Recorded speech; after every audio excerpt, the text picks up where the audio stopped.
It's day 150 2016 and today we have new information on the Reliance 4G network, a new way to emulate 3D touch and more. This is FoneArena Daily. Let's begin.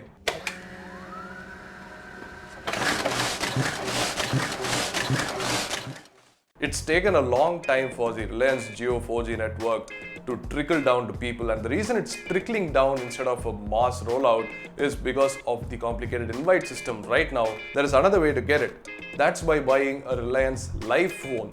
So this may be the new marketing strategy to get people to adopt live phones and try out Jio 4G network, which has great speeds. By the way, we have done speed tests, so you need to check it out. And if you want to try it out, this is the only way right now, buying a Reliance Live phone, and it starts from about 4,000 rupees. It says the offer is 3 months of free unlimited 4G data, so that's pretty good, but still 4,000 rupees and the phone as an entry cost, because this SIM cannot be used on other 4G phones and just this. So a cool marketing strategy for Reliance to sell its phones, but if you still want to try out the speeds, you want to check this out.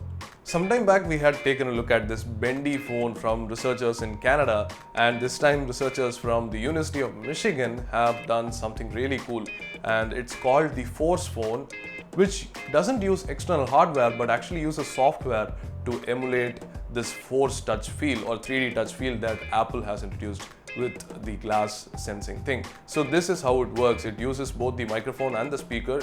The speaker emits a frequency tone which is higher than 18 kilohertz, which the human ear cannot discern, and the microphones can, of course. So if they hear a tone change in this frequency, they are able to give commands. So that's how the software works, and you can see this video how it works. Basically, I cannot explain better than just these visuals, and this is definitely a concept. Of course, there can be challenges like battery and of course using the microphone and the speaker, which might induce privacy concerns. So let's see where this goes, but clearly a very cool project. Some people find the always listening artificial intelligence to be pretty creepy.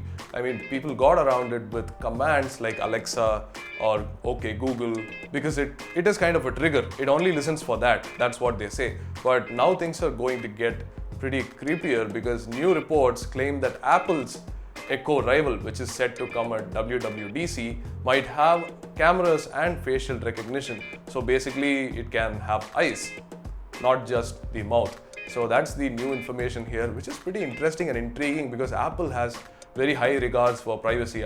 They say that, and they pretty much follow that also, because we have seen so many things that Apple have done to counter this privacy threat or the perceived privacy threat. But here we are, and Apple is going to introduce this new product which might have eyes.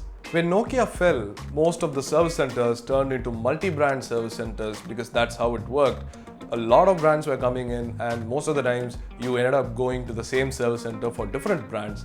And OnePlus was part of such network until now, because OnePlus India has announced its first exclusive service center opened at Bangalore. This cannot happen at every city, so multi-brand is going to be there for a long time. But OnePlus knows that Bangalore has enough customers, and most of the other places too can. This can also serve as a headquarters. Like, it's pretty much similar to what Nokia had before. Nokia had its subsidiaries here, but they were Nokia Cares, and they all went to one headquarters to get this big service done. So this is probably what OnePlus is doing too. I'm just guessing, but I want to ask you this and put it as the point of discussion, because I think it is pretty important. Do you think exclusive service centers are going to help better in the servicing needs? Let us know what you think in the comment section below. And that's about it for today's show. Thanks for watching, and we'll see you later with more technology news straight from Taiwan.